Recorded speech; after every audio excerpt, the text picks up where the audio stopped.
I'll say hello, everyone. I'll give it a chance for YouTube to send out the notifications that I am live. I'm gonna wipe my screen too.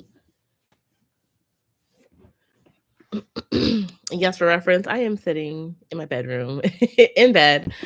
Long day, y'all. Long day. So let's see if anyone comes on today. If you do pop on, come in and say hello, so I know you're here. I know someone's at least here. How's everyone doing today? It is Thursday. Got some concealer under my eyes. I'm looking a little tired. Hello, Angela. She says, hello, Angela Kendrick. Hi, how are you, dear? How are you today? How's everyone Thursday going? I feel like it's been a long week. Or maybe it's just been a long week for me. Hi, Esther. How are you? Hi, Nika. Hello, dear. So, this week for me, I have had three black hair care events all around Philly. So, driving around, popping up my stand, taking it down, doing it again the next day has definitely tired me out a little bit. Hey Vaughn, she says hello. Hey Brownin, she says hey boo, hi everyone. Hey dear, how's everyone doing? She says I'm fine. How are you today? I'm doing good. I'm like in the process. I definitely like slept a lot today. I was supposed to like drop my sale today, but the sale will drop tomorrow. I mean, that's just what it'll be. I was exhausted and probably still a little tired. So I will be doing that. So if you do want to get some new products, stay tuned. I will be dropping a sale officially tomorrow. But I feel you. I'm exhausted with y'all, but I'm glad you guys came in today. I don't know how many people will join us. I kind of usually do Sunday lives, but today I did a Thursday live. Sorry, I know this is like if it's crooked, it's gonna bother me. Okay, there we go. So this week we did herbs for hair loss.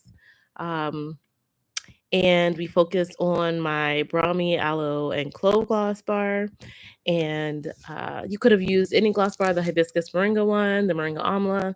I also gave 2 DIY hair mask recipes in that video. I just wanted to check to see if you guys had any questions regarding the video, just or regarding herbs in general or regarding hair loss in general. One thing I want to stress, and I said it in the video too, but if you ever experience any type of hair loss, especially sudden hair loss, always go to your doctor and find out what's going on internally. A lot of times, hair loss is directly connected to our internal body organ functions, vitamin deficiencies, too much testosterone or thyroid, uh, something going on internally. And so I think it's important as we do talk about topical things. We also focus on internal health and taking care of our internal health because that's where the root of the issue lies. And then eventually, like everything else, I think once you start to heal your body, your hair will begin to thrive once again. And y'all know, I don't know who's all on here, but I've had suffered from hair loss before. I've had CCCA, and it was directly connected to my iron anemia. So I feel like hair loss is always something that's directly. I would say directly tied to me because I've experienced it. I understand. I don't understand everything, but I know that moment when that realization where you realize your hair is not just thinning, but maybe falling out or breaking. And so, yeah, I just, every challenge that we do, I always try to include some type of herbs for hair loss, or add herbs for hair growth. And sometimes they always, they mix because a lot of herbs have multiple properties. They can do multiple things, multiple functions. And so, it's good to, I think like when we do these challenges, it's good to have a variety to choose from, because some might work better for you depending on maybe your hair or body needs. Angela says currently taking vitamin D and iron. Yeah. Same. I'm taking that black girl vitamins. I just started taking them. I guess it's been like maybe like 2 weeks now. And I mean, it's hard for me to determine right now if I'm experiencing uh a much different change. I don't think my vitamin D was really that low. Um, But I will say I do have energy during the day, but I always pretty much have energy during the day. My big issue is sleeping. Excuse me. So, but yeah, anyone else taking anything? Anyone else ever experienced any hair loss, or you're looking for anything? You can feel free to ask me about herbs for hair growth, herbs for hair loss, or you can ask me about the challenge. Oh, I do want to make a note because someone did DM me. Excuse me. And actually, there is an error on the calendar between end of February and March. So end of February, I have the hot oil treatment, and then March 1st or March 3rd, I have the hair mask. And we're actually going to just be doing the hot oil treatment and co-wash. If you look at the calendar, you'll see what I'm talking about. If not, I'll try to make it clear on the next YouTube video so everyone um, understands what I'm talking about. Amber says, "Do you use or like bond treatments?" I don't necessarily use bond treatments. I do think they can be beneficial for people who are having um, not really just hair loss, but like breakage. And I think it's really good for people who are use hair dyes, like color their hair, or do I would say like maybe like extreme like heat or things to their hair. I will say some people, the most people who experience, I would say, or see the biggest difference are people who are have some type of damage to their hair. Um, Bond treatments are I kind of mentioned in the video that our hair is held together by disulfide bonds, which is two sulfur bonds, and they form a sulfur bridge. And what breaks bridges is really heat and pH, right? And sometimes, again, like when you have heat damage, those bonds are more permanently broken. pH can cause those sulfur bonds to reform back into the structure of your hair. Um, so I would say it's dependent upon what you're doing to your hair. I like, I opt for protein treatments, but I wouldn't be opposed. I'll say I wouldn't be opposed to trying a bond treatment. I haven't tried one. I know Olaplex, it was like really super popular um, for a while, but again, I think unless you're constantly using dyes or color, um, you might not notice that big of a difference. Or you might, listen, everyone's hair can be a little bit different. It might be prior damage you've had on your hair that can benefit from it. So yeah. Hold up. Night. Night. Can you hear that? I don't know what he's doing. Night. You okay? Um, all right. Do you have any other questions? I know last week we did, what did we do last week? We did a bit about, let me look. That's why we did our protein treatment. So I think that's good. I mean, it like ties along with that. I'll discuss protein a little bit. If anyone has any questions, feel free to drop them in the chat. But like protein treatments, regular protein treatments, and I think there are different forms and different types. And there's like the strengthening hair mask. And it's not just my strengthening hair mask. Usually, if there's the word strengthening on a product, they have some type of protein or amino acids in that particular product, and it's meant to have a balance of protein and moisture. And I think all porosities, all hair types should be using protein treatments. And then there are what I would call like the OG, the OD severe protein, where you literally have like a liquid protein like Aflo-G, right? And you pour that down the length of your hair, and it also helps to rebuild, kind of fill in the cuticles of the hair so that your hair can be like strong and stop breakage. Amber says, "Do you like brahmi oil or amla oil in place of mud mask?" You could use either one of those.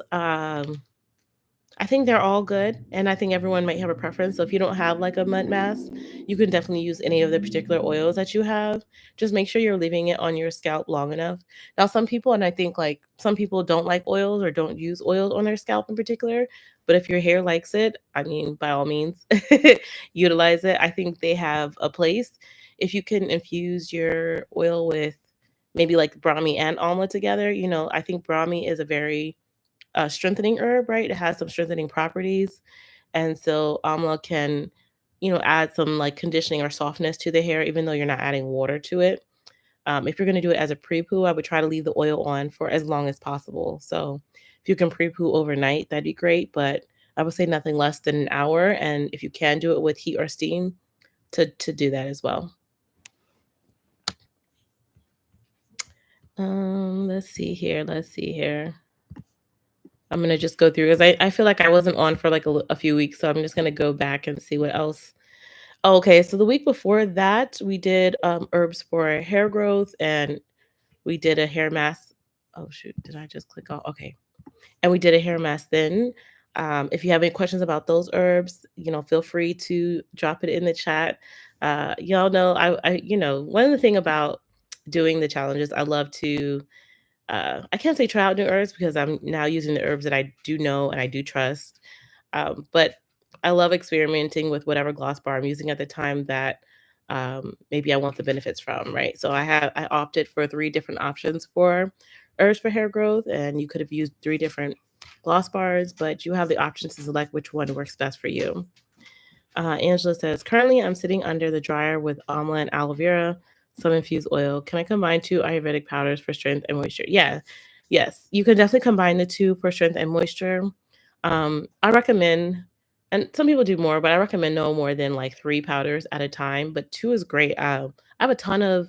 If you ever looked at my old YouTube videos when I was doing a lot more DIYs, um, I have a lot of videos where it's just like 2 herbs or maybe just one solid herb.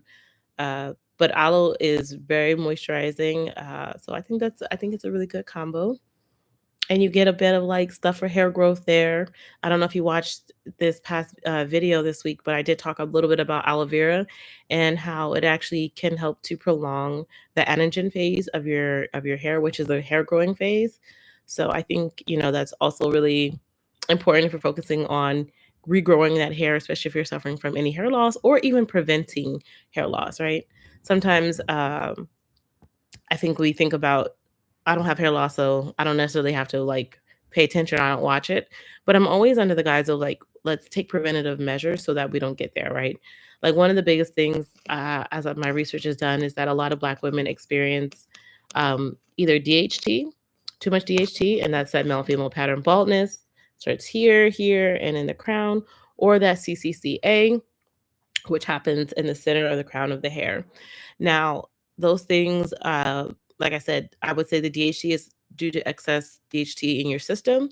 You can do different things to help block that, topical and internal, like the pumpkin seed oil, the saw palmetto, the amla, the green tea, all things you can take internally and then use topically on your scalp, and as well as the CCCA. Again, I would say that's generally connected to some type of iron or vitamin deficiency or thyroid deficiency. So always like go to the doctor, make sure you get tested so you know what's going on. Like it's better to take preventative measures than for you to already be like in the severe state of hair loss, right? But sometimes I don't know if you're like me. When I first had my hair loss, I wasn't paying that much attention to my hair. Like now, obviously, I'm filming, I can see every last bit of my hair in the videos. I pretty much know what's going on.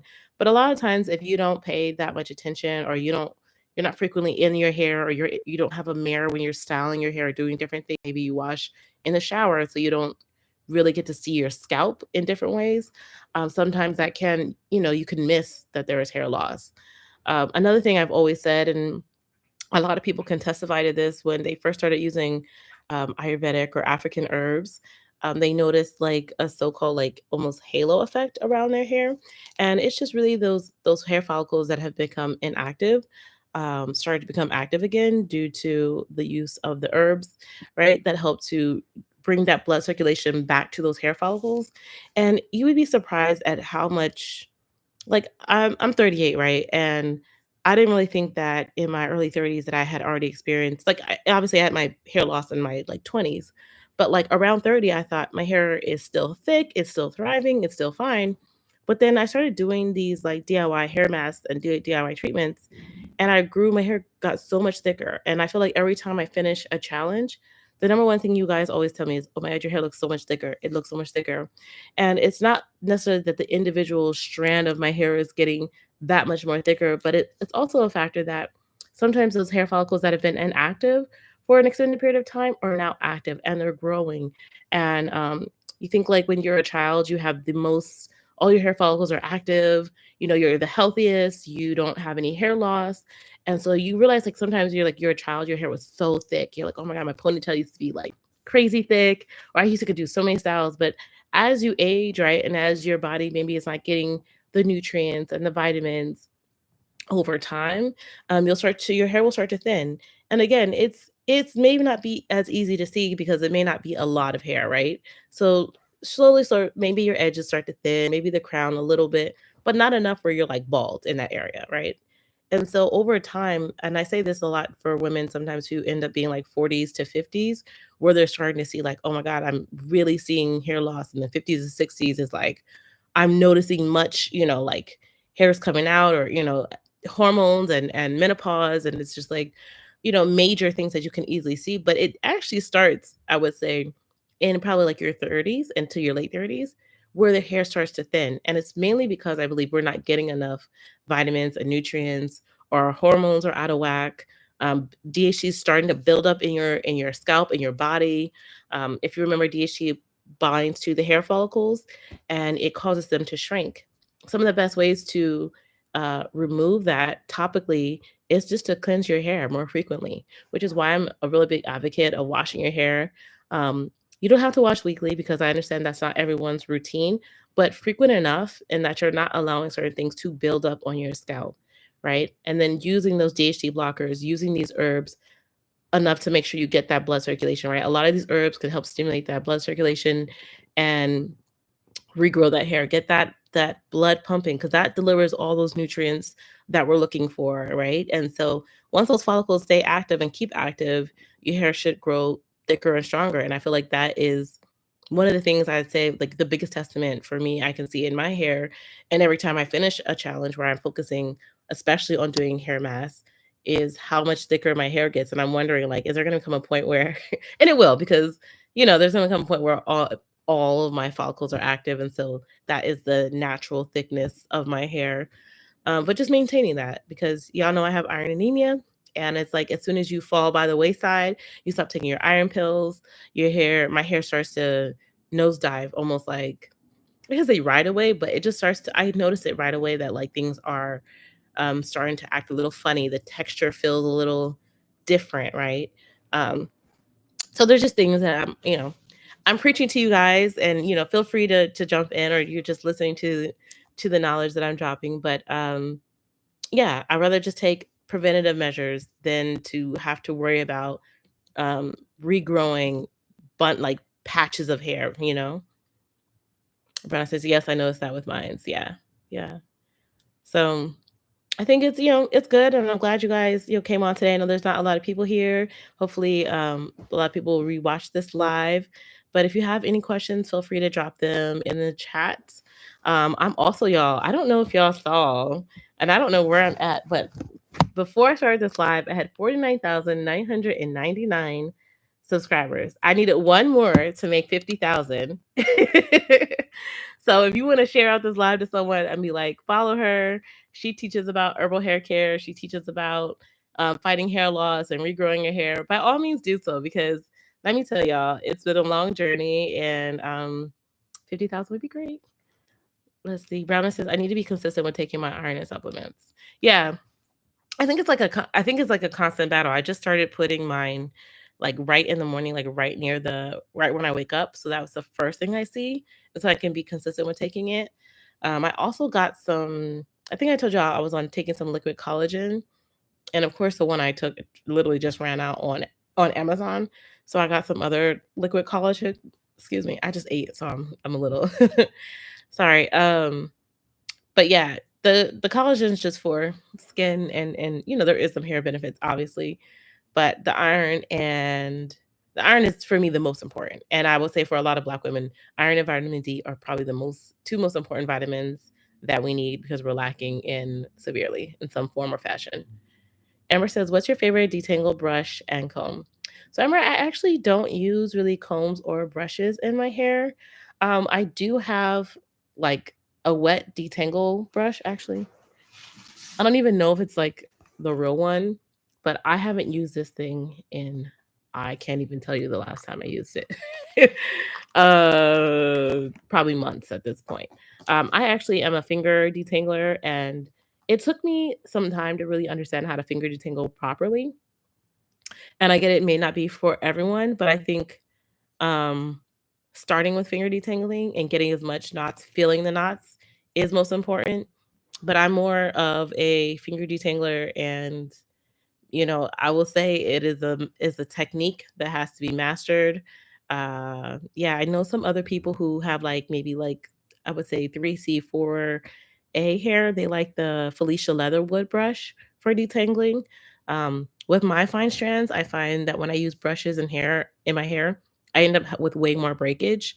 As I'm just combing my hair, it's just like coming out because you can't, the fine strands are so tiny and so thin.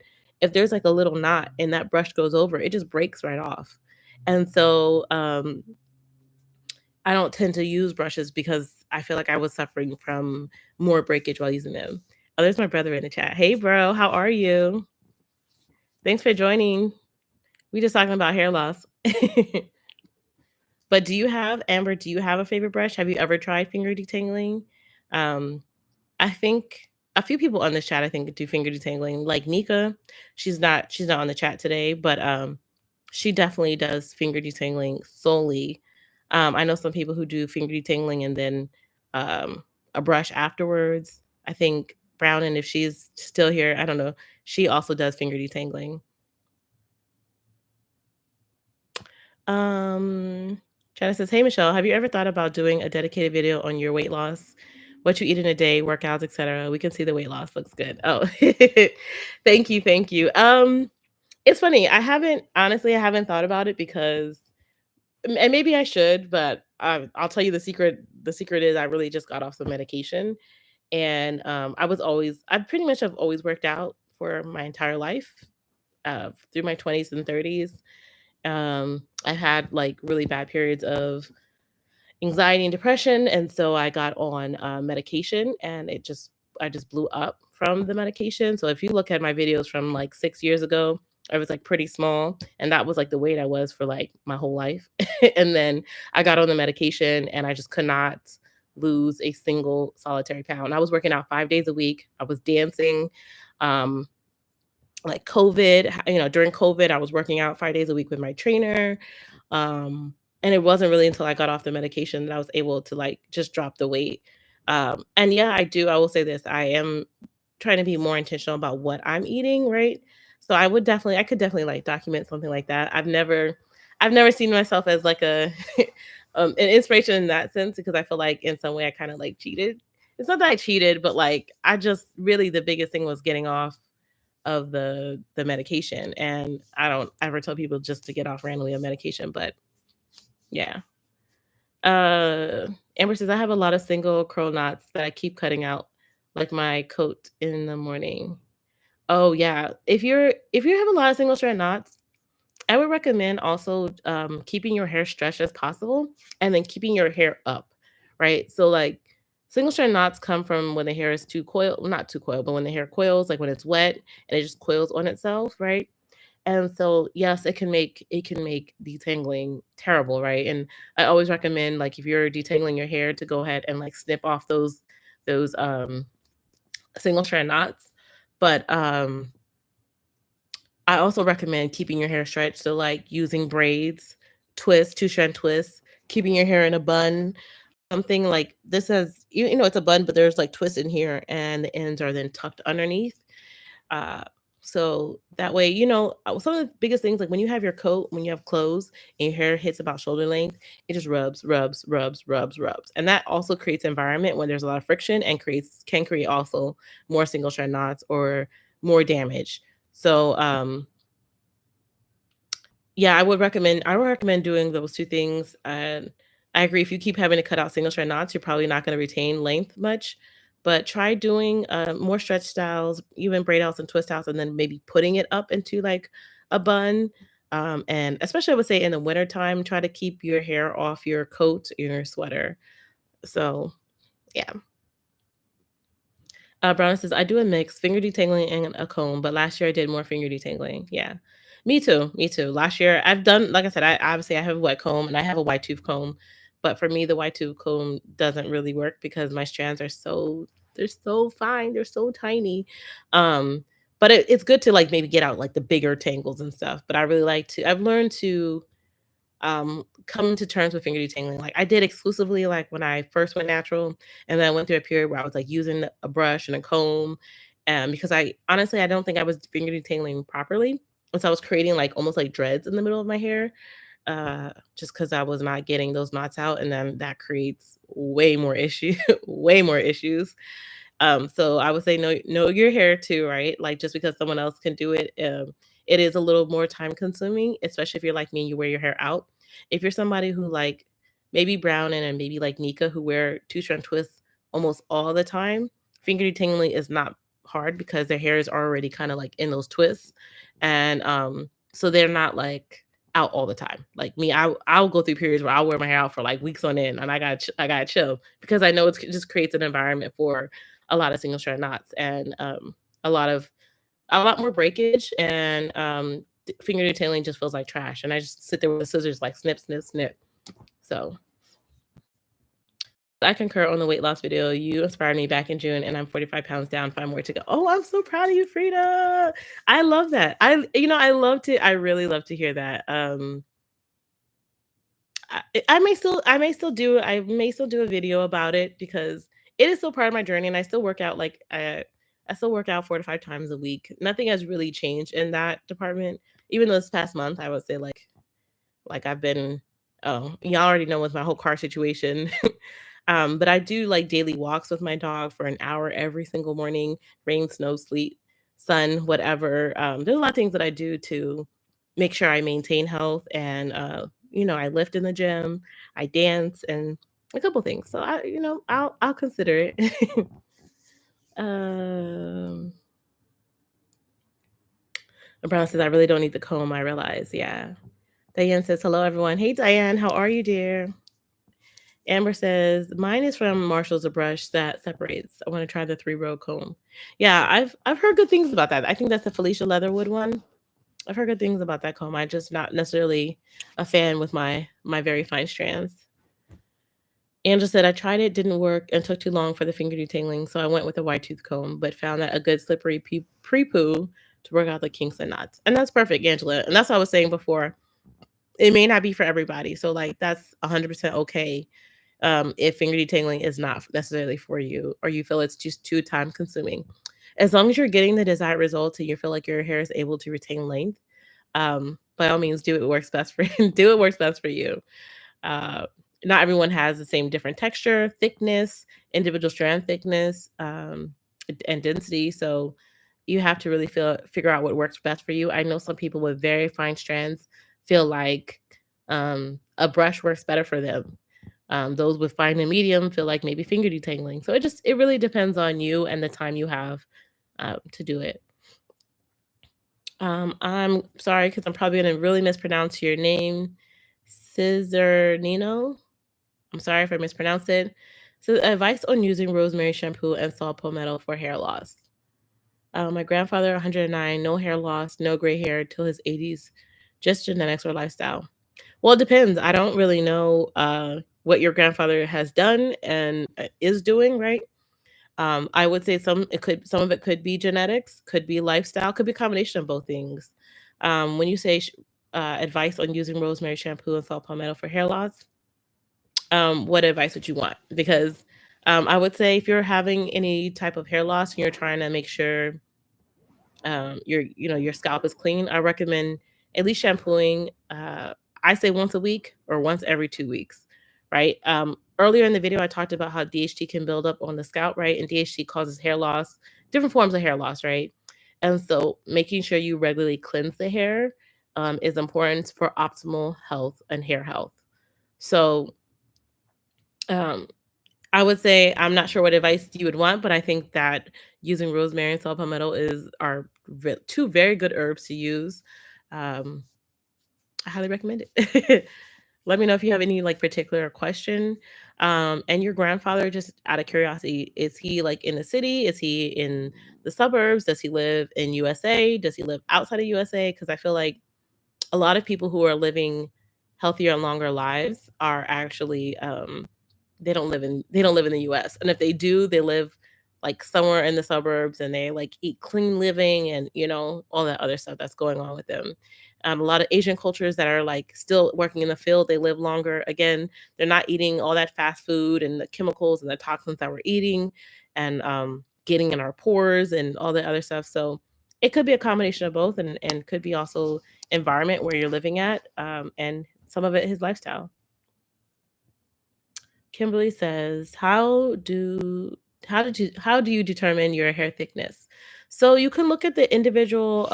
If you have any shed hair, you can take a piece of shed hair and put it up against a white paper, and you can see like if it's the thickness of thread, you have like coarse strands.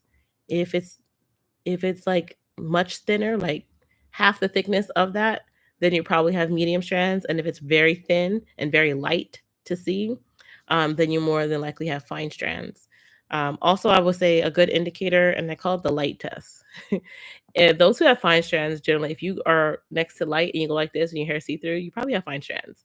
It's just what it is. I mean, it also can determine density too, but that's some of the best way. You can also get a piece of thread and literally just go get a piece of thread, get one of your shed hairs, and compare the thickness to it. That's kind of like the best way. And also, I would say how your hair responds to,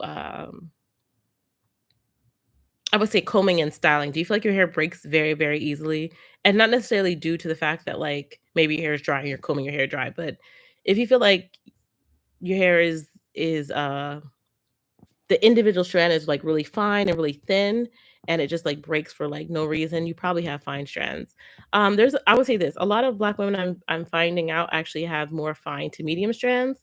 A lot of times we have this concept that our hair is so resilient and our hair is so thick and coarse, and majority of us actually have more fine to thin strands. Other people, I would say, like a lot of people in like Asian culture, tend to actually have coarse strands, and then there's a mix all around, right? And it's not just, I can't say it's not just African Americans. I would say there's um, blacks and African Americans, and even some white women who have very fine, very very fine strands. So um, it's just it's a measure of how you should be styling your hair and how gentle you should be with doing that, how often you need to be doing protein treatments. Those with finer strands tend to not have the inner medulla.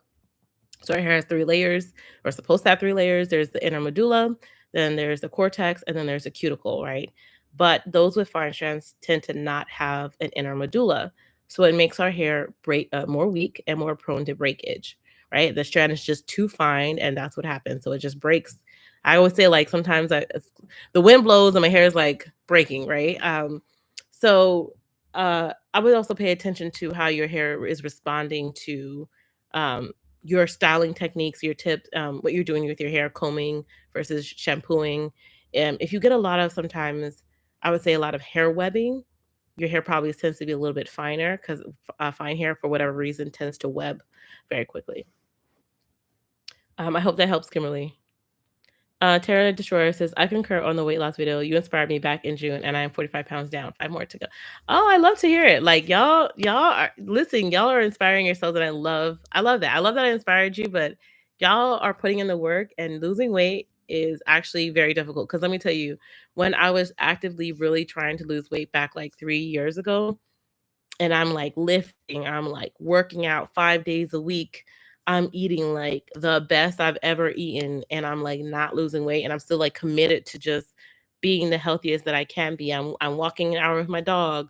I'm dancing for 2 to 3 hours a day, and I get on that scale, and it's like, nah. Um, that's hard, but like I know losing weight is it's a complicated thing, it's a difficult thing, but I love that you guys are doing it, you're sticking with it, and I'm here for it. I'm here for it. Misty Blue says, can co-washing midweek and shampoo weekly be detrimental for excessive shedding? Um, yeah, it depends. It's I wouldn't say it could be detrimental, but it could, like, if you're someone with very fine strands, it could be too much. But if you're someone who actually, like, you have maybe fine and low density hair, it might be just enough to keep your hair moisturized, right? Because you don't have a lot of hair, you're not combing through your hair like crazy. Um, and some people who co-wash midweek are doing so because they need more hydration. But as long as I would say, as long as you're shampooing your hair, you shouldn't have any excessive shedding. So like a lot of the issues that people were having with I forget the name of that brand now, but that brand, they were basically doing co-wash only, right? And co-wash only can be very detrimental to shedding. It can cause severe hair loss. It's like forever putting on lotion, putting on lotion, putting on lotion, and never actually like cleansing your pores, right? Never actually using a bar of soap or scrubbing, right? And so that can obviously build up on the scalp and cause like severe hair loss, severe hair shedding. A co-wash midweek is not necessarily enough to like clog the pores, especially if you're going to wash weekly. So I would say if you want to do that, try it for a period of time and see how your hair is responding to it. If you feel like that gives you the maximum moisture, it allows you to reset the style, and your hair is fine, like that should be completely fine. Tara says, currently I'm sitting under the dryer with amla and aloe vera, some infused oil. Can I combine two Ayurvedic powders for strength and moisture? Yes, yes, you can. Um, I think I answered this question already. I don't know if you were on there. Maybe I did I scroll up too far? Maybe I scrolled up too far. But yes, by all means, you can definitely do that. Brownin says, true. My hair is in twists most of the times. Even when I do a twist out, I don't separate it all so it does not get very tangled. Right. Right. Brownin, you do it. I think Nika does it. She still leaves a lot of that ringlets. Um the last not this last week, but the week before, I actually wore that twist out and I did the same thing. I left those ringlets in like I did it when I did the twist out. So that way it helps to minimize like the like this is gonna be like leaving it like this, man. Oh man, yeah. There could be if my hair was all out like this, there'd probably be a lot of tangles and matting, which it's not great. But leaving your hair kind of set from that twist out style will also help you to minimize tangling.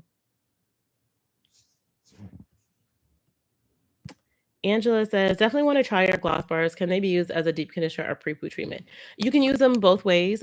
Each gloss bar is a little bit different, formulated a little bit differently.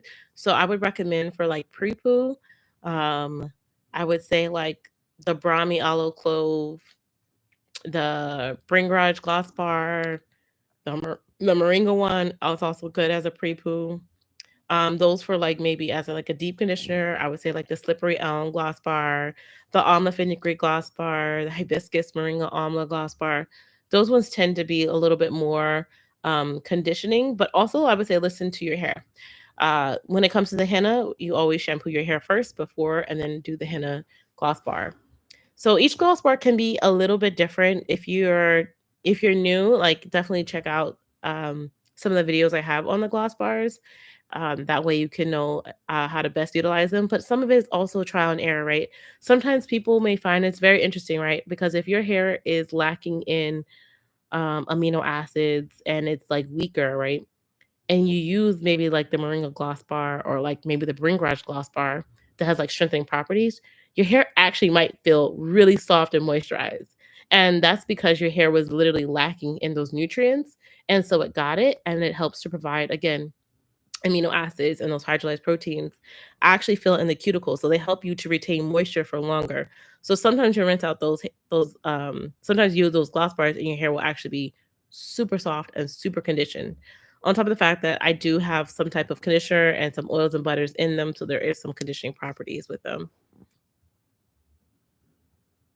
And as always, like if you let's say a gloss bar may not be super conditioning, but you want those properties as a deep conditioner, apply the gloss bar first, right, as that base layer.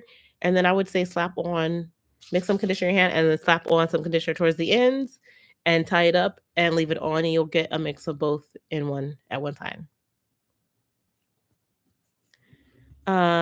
Scissor Nino says, my grandfather is Mexican, but eats whatever he wants, like fried food, lots of meat. El persona con años más de vida.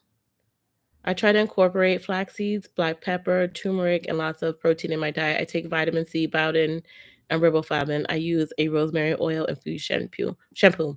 So your dad probably just has, I would say, like some people just have it, right? Maybe genetics, maybe I don't say luck, but like good fortunes on their side, and they can eat whatever they want. I do know most people Cannot. Especially later in life, eating fried foods, and a lot of people, a lot of meat that causes a lot of gout and all types of issues. But everybody's different, so maybe his genetics allow him to do those things. I wouldn't necessarily recommend that for everybody, and I'm sure a lot of people's doctors would recommend it for everybody. So yeah. And flax seeds are good, black pepper is good, turmeric. Those are also lots of things that has inflammation. If you guys know, like the biggest thing that causes disease and illness and hair loss and this is inflammation in the body. And so making sure you have things that reduce inflammation, like you have here, like the turmeric and the flax seeds is really good to overall health and living, your best life and growing hair and not having, some issues later on in life. Angela, you did. Okay. Mona says, hi, Jesus loves you. Thank you. DAM says, thank you so much for taking your time and sharing this information with us. Oh, you're so welcome. You're welcome. Amber says, is a hot oil treatment applied during wet or dry hair? So it's funny. There's actually a big debate about this, and I say do what works best for you. I've tried it on wet and I've tried it on dry hair. I actually prefer it on damp hair. Um, that way the oil, and I say this, damp and not like soaking wet though. Like I wouldn't like rinse my hair under the shower and then put a hot oil treatment, but I might spray like my leave-in conditioner on the hair and then add it. I just feel like it penetrates better for me. Um not as we know, not oils are created equally, right? Some are have a longer fatty chain, and those with the longer fatty chain actually don't penetrate as deeply as those with the smaller fatty chain. There's other things that can contribute to this too, right? It's why some oils sit on top of the hair and why some oils can penetrate is basically due to the structure of the actual oil. And so what I find that when my hair is wet and I guess heat too, uh, I feel like my hair can penetrate and soak up that oil better. But there are a lot of people who actually prefer doing hot oil treatments on dry hair. I feel like sometimes for me that just makes my hair drier. Even though I know you're about to shampoo and cleanse it out of the hair, but I would say like there's multiple intentions for doing a hot oil treatment. Some people do hot oil treatments to help aid in detangling. Some people are doing it for the additional benefits, right? Some people are doing it for protective measures before shampooing the hair. Maybe the shampoo is harsh, and so you want to make sure you put that oil in because certain oils like the coconut oil, the babasu oil, helps the swelling when you shampoo your hair. There are multiple purposes I would say that hot oil treatments can do, and so I would say what is the intention of the hot oil treatment and what oils are you using?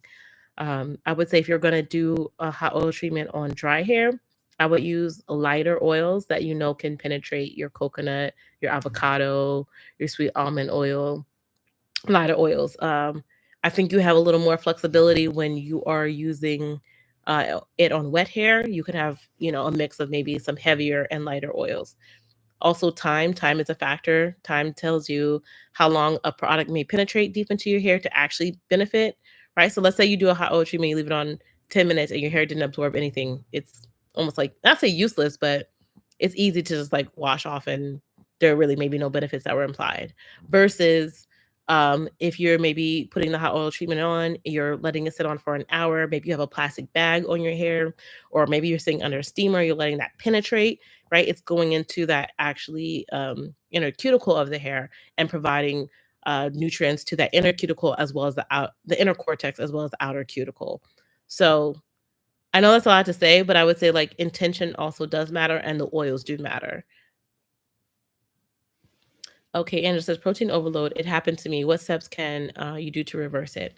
So you want to, if you're having like extreme protein overload, you really want to focus on moisture and moisturizing products that don't contain any additional protein. All right, so I would recommend like let's say I have protein overload right now.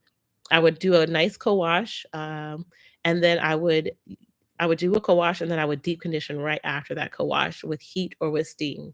And I would probably co-wash my hair midweek and then again on like where my weekly wash is. I would not use any type of shampoo that was harsh during this time.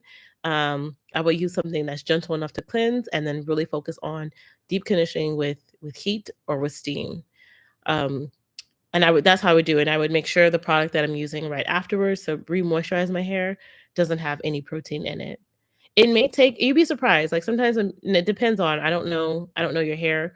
Um, some people actually just getting enough what happens is you do the protein and you don't do enough moisture afterwards, your hair just trying to balance itself out, so if you re-wet your hair again, what breaks down your hair the most? Wetting your hair. Wetting your hair breaks down your hair probably the most. So if you want to kind of break down those bonds, wetting it and applying those conditioners, getting that moisture and that hydration deep into the hair strand, and that's why I'm recommending heat or steam because that allows for better penetration into the inner cortex is why your hair is feeling like crunchy and dry, not just the outer cuticle, but the inner cortex is overloaded. So you need to make sure you're getting stuff that's hydrating enough, not just moisturizing. And remember, hydration is like your water and your humectants. Um, Water and humectants together because that water can come and leave, but water with humectant actually binds to that and it like prevents water from just evaporating as soon as it comes on. Uh, let's see. Cheryl says hello. Hi, dear. How are you? Saham says, I'm not Shubham. I'm sorry if I'm mispronouncing your name. It says India here. How come we go bald where we originate it? I guess I'm not up to the marks. What nutrition do you really take? So it's very interesting, and there's a number of reasons we can go bald. And I know you say you're in India, and I'll say this: some of the major causes for baldness in most countries is too much and excess DHT on the scalp, right? That's like one of the leading causes of baldness across the board. And that means that leads to that male and female pattern baldness. So DHT is a form of testosterone that builds up in your body. So if you're eating foods that contain a lot of hormone disruptors, um, and this goes for men and women. Like, unfortunately, we used to only call it male pattern baldness, but it's actually male and female pattern baldness because it can affect both sexes, and it's something that happens because we also women have testosterone and men have testosterone, but men have more testosterone than women do, and so that's why you see a lot of men go bald. Um, Almost guarantee they get to a certain age, not guarantee, but a lot of men that get to a certain age, their hair starts thinning, and it's because of imbalance in testosterone and the use of that in their system. It's a hormone. So I always recommend, like, if you notice, like, genetically or in certain areas everyone is bald, um, I guarantee if you probably go to your doctor, especially I'm saying men and women, your hormones are probably imbalanced. One of the biggest things I would say is working on getting those hormones rebalanced. Some of the nutrition that I don't know everything that you eat in India because you do use a lot of good spices and herbs. I know there's a lot of like methi or fenugreek, a lot of curries that do have some like anti-inflammatory properties, and so you may need something more, right? Like here, for those who are suffering from DHT, we recommend like pumpkin seed oil.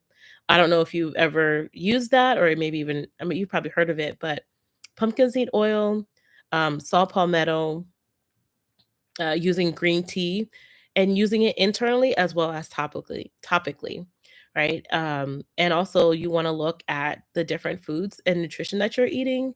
If you feel like there's a lot of uh, products you have that are genetically modified, and it's hard because we're living in a day and age where it's so hard to find fresh, good, healthy food that's not genetically modified, right? And so it's like imagine your hormones are just forever like this, and eventually, again, that hormone disruption causes all types of issues. Why some people as they age, their skin starts to get really bad. Um, their hair starts to thin, and so it's really about balancing those hormones. I would also look into herbs like maca root, um, horny goat weed. Those herbs are also really good to help balance your hormones, but really working with your doctor because finding out where your test if you're a man, I don't know why I think I saw the picture. Your picture looks like a gentleman, so I'm saying that. But I think men and women find out where your testosterone levels are, and then finding things that can help lower that. Because again, that builds up in the hair follicles and that shrinks those hair follicles. So that's what's happening for I would say majority of people in other countries, right? I would say I think it's like 80% of people will experience some form of hair loss, and DHT or male and female pattern baldness is one of the biggest. Says love the dreadlocks, by the way. Oh, thank you. There, it's just a twist bun, but thank you.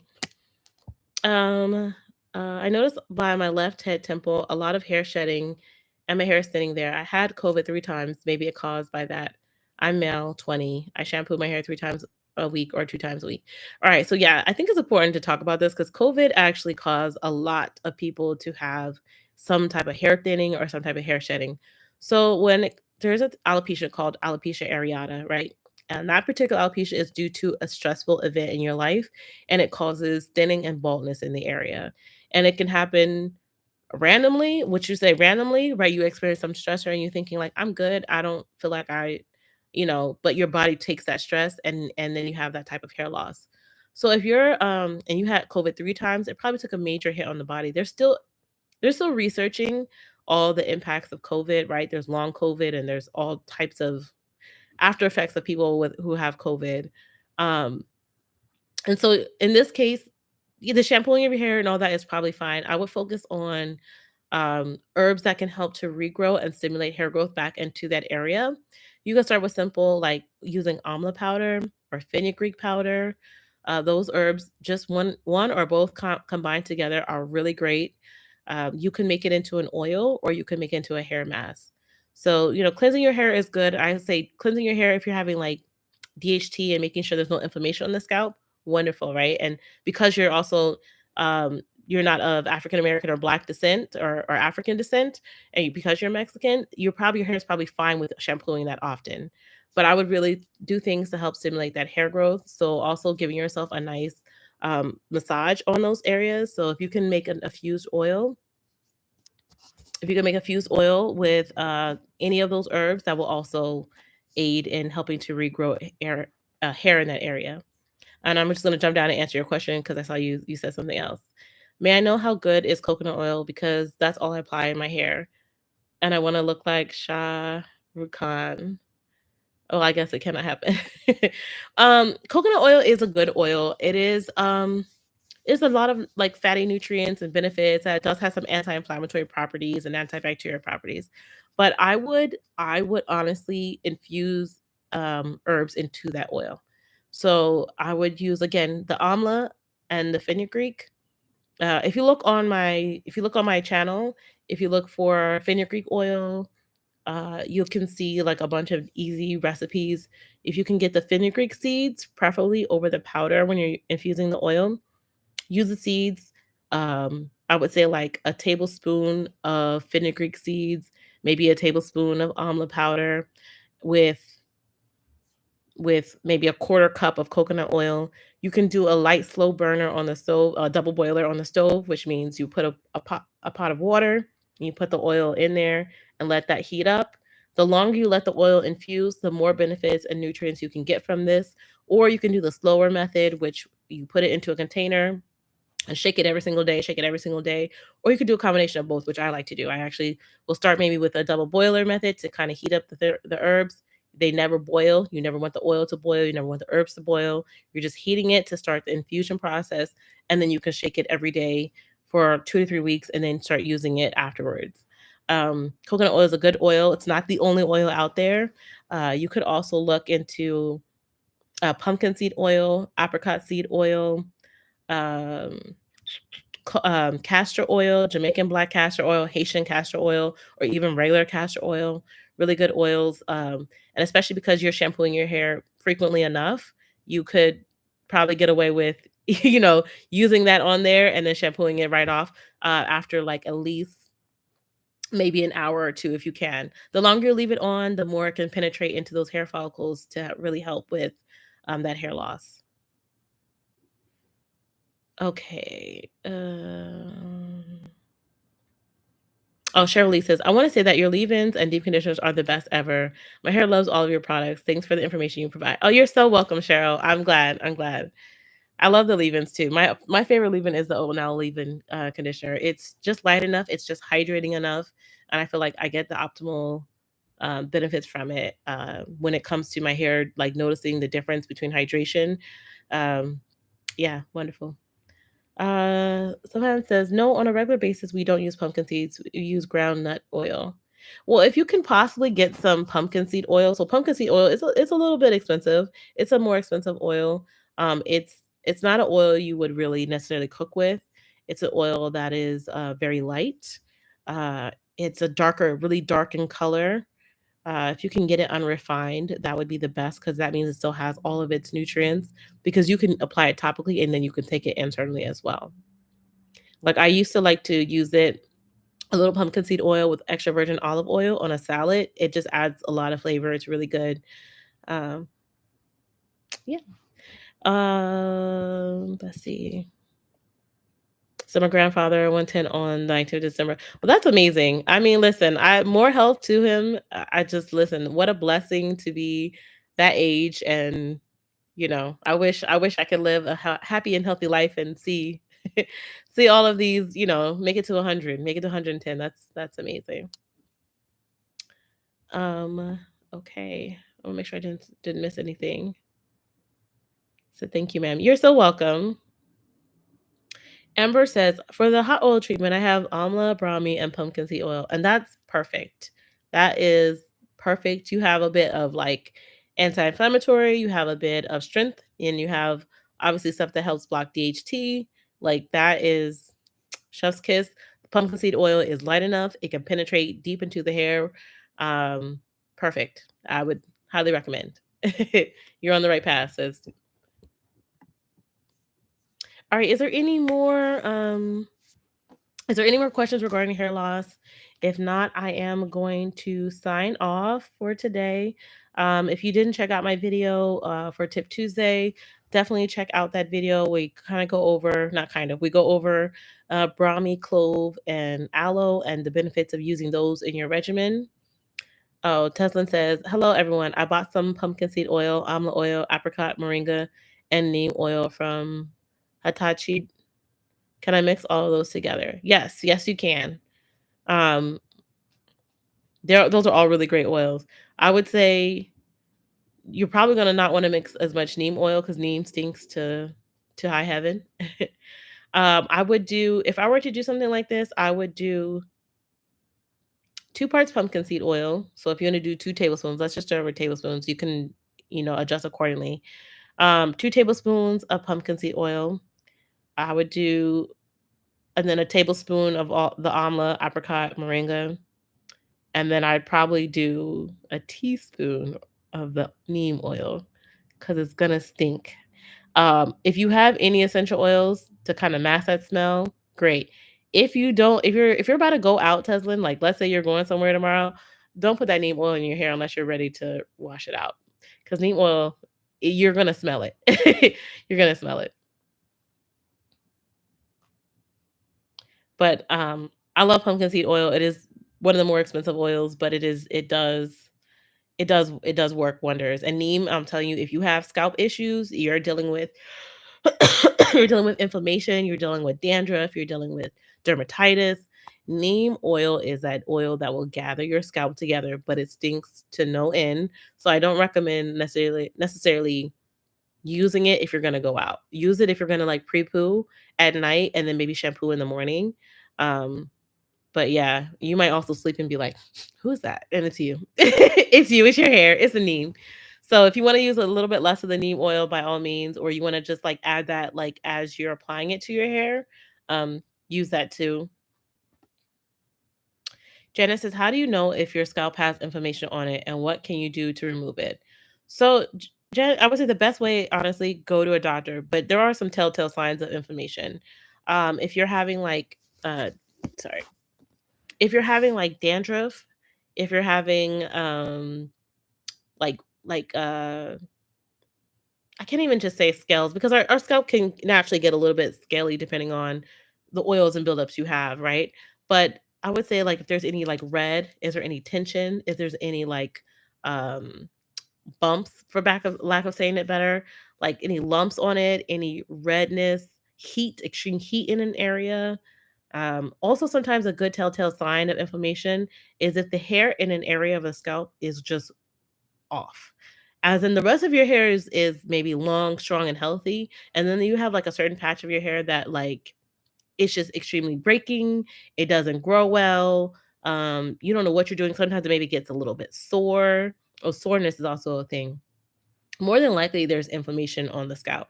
But obviously if you go to your dermatologist, they can do like a scalp with look at your scalp via a microscope and they can tell you if you have inflammation. But I will say generally there are telltale signs of inflammation and like the soreness, areas of your hair that are maybe not growing as strong and as healthy, um, extreme dandruff, dermatitis, eczema, all that in the scalp, which I do have, and I intentionally grabbed this section of my hair because I have eczema in this section of my hair, and for like a very long, I mean a very long period of time, that section of the hair would never, it would grow and break, grow and break, grow and break, and it was just because the scalp was so inflamed, it just never the follicles just were not strong.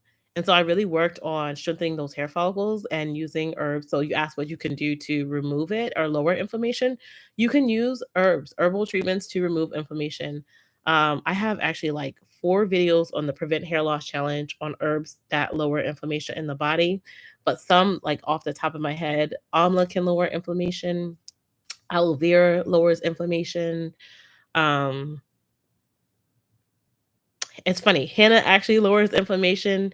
I mean, Brahmi lowers inflammation. Fenugreek lowers inflammation. So I would do like, and this is what I did for this patch of my hair that I wish I would have documented it more because it was a period of time where I just could not get past like an inch and a half. It was just as soon as it would have just like crumble and just dissolve away, it felt like. But I would just do like little hair packs. So like even if I was pre-pooing my hair with an oil, I would just get like a little bit of herbs, like a tablespoon of herbs, and I would just put it in that section and leave it on that section because I have eczema, and eczema is just it's a severe form of inflammation. So is the forms of dermatitis. And just regular use, I think really help to re-strengthen those hair follicles, and so I don't have it as much anymore. Eczema and different forms of dermatitis are sometimes connected to what's going on internally in your body. I haven't thankfully had a flare up in I don't know, in like maybe a year. And it does. I would say what I learned what I was eating, what was triggering that. Like dairy triggers my eczema and not just here. I have eczema here. I have eczema like here on my arms, my neck. Like I have really bad eczema. But I noticed that um, when I stopped, what you call it, doing those things, like eating certain foods. I also have a severe nickel allergy. So even like cooking my food in a metal pan that contains nickel was also contributing to my eczema things. But this also was like, I did go to a dermatologist and I was like, I need to know what I'm allergic to, right? Because those things will trigger your inflammation. And I'll say this because we are talking about herbs. Herbs are powerful. Herbs are medicinal. Herbs are medicine. And so herbs can also trigger you. So I have hay fever allergies, right? And so I have whatever, certain ragweed and certain herbs that I'm allergic to. So if I put those herbs on my scalp and hair, I'm going to have inflammation because allergy and all that just causes and triggers it. So I say that to say, like, there may be some herbs that you may be allergic to. So also just pay attention, test patch if you can. But a lot of people tend to do well. I would say amla is a really great herb. A lot of people tend to do well with amla powder. A lot of people tend to do well with fenugreek. But just because a lot of people do doesn't mean that you can't either. Um, let's see. Are you a skin specialist? I am not a skin specialist. I can only say, I'm not a skin specialist, but I have seen, I've seen a lot of skin conditions, and I have skin conditions, so I can speak to those particular things. But there are so many skin conditions out there. Um, so I always recommend going to a dermatologist because they can really um, look at it under a microscope, and you could also look at it under microscopes. You actually get microscopes now on Amazon, the little ones, and um, look at your scalp and see what's going on. And again, there are natural sebum. We naturally have sebum on our scalp, and depending on how often you shampoo your hair, there might be some buildup, and that can be normal. What you're looking for is healthiness. You're not looking for anything that's red, that's hot, that's sore, that maybe has like little bumps, from little bumps to bigger bumps. All those things you want to definitely look for, and then work to lower that. Needham says, so you avoid chamomile and whatnot. Um, I don't necessarily avoid chamomile, Needham. For whatever reason, I actually drink a chamomile tea and I don't have issues. So I know like some ragweed bothers me more than others, but I don't know. I think it's different for a little bit for everybody. Also, I will say this, it's weird. Since I turned 36, when I turned it's not say yeah. When I turned 36, a lot of my allergies went away. Like not went away, that just like I used to have severe hay fever. Like anytime spring would roll around, it's like I would be so congested and so sick and so like it was almost like I had the flu every time the spring came around. And for the last 2 years, I have not really had that happen. So I don't really know what maybe chemically changed in my body. They say your body changes every so often, but I used to have like severe allergies. So um I would say this: I drink chamomile tea and I haven't had any issues. And you're right, Amber. Chamomile does have anti-inflammatory, and it has also a lot of soothing properties. It's really good for the scalp too, if you're not allergic to it, of course. Hey Tiffany, she says hi. I'm here. What did I miss? Oh, a lot, child. We an hour in. We an hour in. We don't talk about everything. um, Amber May says olive oil too. Let's see. Oh yeah, you can add a tablespoon of olive oil. I would say the oils that you want to have the most benefits and the most properties to use more of, right? Apricot is a really good oil. That's actually one of the oils in my DC blocking oil. Oh, such a good light penetrating oil. And if you know, apricot seeds are like amazing for healing the body, not just the hair and the scalp. Moringa is like, remember, moringa has 92 of the 102 minerals found in your body. So it's like powerful. That's what I said. Like all the oils you have are absolutely amazing. Like, go ahead, sis. I've heard chamomile helps with sleep better. Yes, chamomile can really help with sleep. I have a diffuser here, and sometimes I'll put chamomile and lavender in my diffuser, and it aids with sleep. Even though I struggle, I the hardest thing I have is I struggle with sleep. That I have a lot going on, and sometimes I let my anxiety get the better of me. um, I hate sebum, but sebum is actually really good. Sebum is very protective for the hair. And as someone with more kinkier and coily textures, we struggle with making sure the sebum actually gets down the length of our hair. But if you have straighter hair, I understand why, like, again, those with straighter hair tend to shampoo their hair more frequently because the sebum goes down the length of their hair and it coats it and makes it maybe feel like greasy and things. Whereas those with kinkier and coilier textures, the sebum sits mainly in here um, and uh, and it doesn't go down the length of the hair, and so their hair and their ends of the hair feel dry, and that's why we supplement with oils and butters and stuff. So I can understand why you might feel it's annoying, but it's actually one of the most protective things for your hair and actually helps with hair growth and helping to fight hair breakage. I actually did a video on hair sebum and what it consists of and why it's like the hardest thing to duplicate. Actually, they have not really been able to duplicate it because it's so unique and it's so protective to the hair. Um, so yeah, I'm a fan. I'm a fan of sebum. If I could get mine to continue going down the length of my hair, I probably would, you know, love it a little more. uh, Needham says yes. Chamomile, lavender, peppermint, vetiver, etc. seem to help with sleep. Yes. So okay, thank you. You're welcome. And Amber, yeah. So it's weird. I grew out of a grass allergy, but I have a new allergies every 3 to 4 years since 18. Yeah, I have some new allergies too. I think our bodies are constantly changing. I want to say they say every 7 years your body changes, but it could be less. They don't, I don't really know what it is, but I will say I've noticed major changes in my body and like how my diet is directly connected to um my eczema flare ups. And I feel like once I change some things out of my diet, not saying I might not have a cheat meal, whatever, but I haven't really had an eczema flare up in a really long while. I think the last time I had it was last year. And you guys saw in the video I showed you it was like on my arm here. And that was the last time I think I had eczema. And I knew exactly why I had it too. So um Tiffany's elbow rush. Okay. She is Ayurveda. Yes. I'm at a work conference. Oh, hey sis. Well, I'm glad you're here at a work conference. Shay says, but doesn't sebum stink for some people? Sebum should not stink unless you're having some type of bacterial infection on the scalp. So anytime you have extreme funkiness coming from your from your scalp, there's usually some type of imbalance going on. Sebum should not stink. I'll say every scalp has a natural odor, but it shouldn't be a stinky odor. If you feel like your sebum stinks, you probably are having some type of bacterial infection, or maybe not infection, but bacterial overgrowth in the scalp.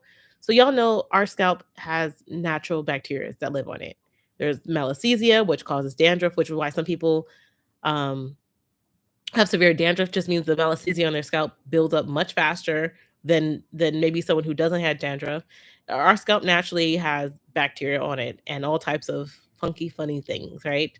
And so keeping it at bay, right? Using those herbs like that has anti-inflammatory, antibacterial, antifungal are important, right? Your neem, your aloe, using those herbs on your scalp are important for rebalancing that out. But your sebum should never stink. I see sometimes like when I work out and I sweat and I don't necessarily maybe like vent my scalp so my scalp doesn't get dry, right? So now I have sweat and sebum on there. My scalp will eventually stink, right? It almost gets like a mildewy scent. So you have to wash your hair, right? You don't want to create an environment because bacteria already lives on your scalp. Imagine bacteria living and thriving, just like, and then you leave it wet. You leave it wet, and then you kind of create a warm environment, right? A wet, warm environment. It's gonna grow and it's gonna stink. Which is why for me, I do wash my hair every week.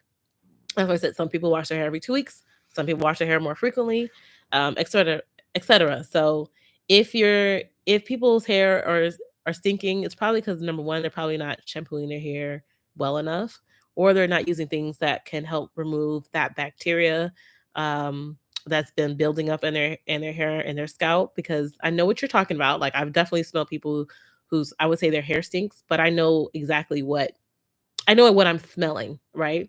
I'm smelling like bacteria and mildewy that's built up on your hair because they're either not properly cleansing it or they're letting it get wet and then like hot, and it's just bacteria is just like chilling, thriving, hey, out there. So for people who are that like that, I do recommend obviously like cleansing your hair more frequently or using herbs that have anti-inflammatory, antibacterial, and antifungal properties. So yeah. Latanya says, I have eczema in my head, but it's much better since I've been natural and using Ayurveda. Your products are great on my head. Well, I'm glad to hear that. Yeah. I will say, me too. Using Ayurveda has really changed everything for me, skin, hair, body. And definitely, I would say, again, like knowing your triggers, again, knowing what causes that inflammation. Um, Again, you understand like our skin and our hair is usually an indicator of what's going on in our body, right? So if we're having like issues internally, you'll usually see it come out in your hair and your skin.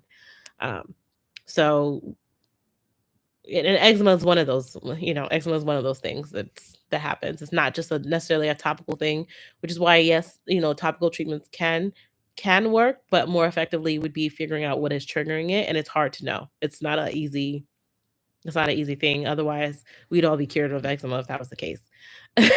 But for me, like I said, realizing that I was allergic to nickel and realizing that dairy was causing a lot more inflammation, I've definitely like cut out a majority of dairy. Like I'll have pizza occasionally, but like I used to have cheese in like everything, and now just being more mindful of that, especially during seasons. So like, especially during what I used to, like I said, I used to have severe hay fever. Eating a lot of dairy and ice cream during hay fever season just creates mucus and inflammation and buildup, and then my body just has those outbreaks. And so like different things, like learning those things actually really impacted my skin for the better, right? Understanding that, okay, I need to avoid those things, especially during a time when my body naturally was already annoyed because the trees were shedding their blooming and shedding and all that other stuff. She said, I just know I've smelled some stinky heads, particularly at the pool. But yes, I smother my scalp with herbs that keeps things fresh. Can't wait for my order. Yeah, well, and it actually doesn't surprise me that you said at the pool because again, if people swim a lot and you don't make sure your hair dries in between, and then you put your hair like in a bun, and then you put your hair in a bun, and it's just like trapping in bacteria. And when you do like that, it traps in heat, and heat and bacteria create a lot of things. Creates molds, it creates a lot of things. So I'm not surprised that you're seeing that or smelling that at the pool. I know some people who only rinse their hair off, or they're not using shampoo that often. And again, your scalp needs a healthy biome to thrive, right? So we need the bacteria, but we don't want it to breed to the point where it's funky and stinks. Sharmika says, at a kids dance, I will definitely watch the replay. Sounds like you're dropping gems. Happy Friday. Thank you, dear. Well, yes, I'm dropping a little bit of knowledge today. Dropping a little bit of knowledge today. Let me know if you guys have any more questions. I might take another nap. I've been in and out of bed today. I went to get a pedicure. I was supposed to be doing a whole bunch of things. I'm probably gonna make a post office run at some point. There's a post office near me that does the scanner thing, so I'll probably do that at some point. But yeah.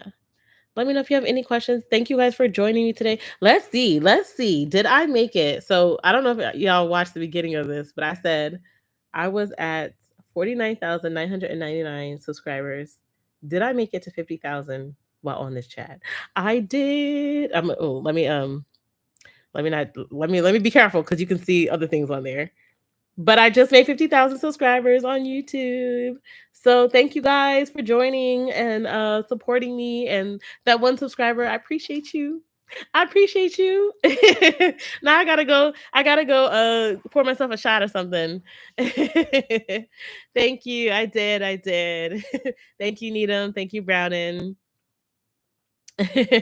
Thank you all. Thanks for everyone coming. And I love hearing like different people in different cultures today. That's like very fun to hear. And I'm happy that I can share this with you guys from all over the world. That's like amazing. So thank you for joining my live. If you have any questions, feel free to drop it in the chat. If not, I probably won't be live this Sunday because it is Super Bowl Sunday and I'm planning to watch the Super Bowl, but I may be live. I'll see. I'll let you guys know ahead of time if I do be live. Also, my sale will drop tomorrow, so if you want to grab something else, definitely grab something. I will also post about it on social media, and if you're on my email list, obviously you'll get the notification before everyone else does.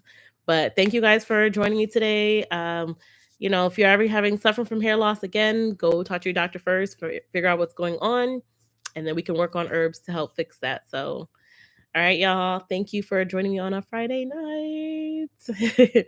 Bye.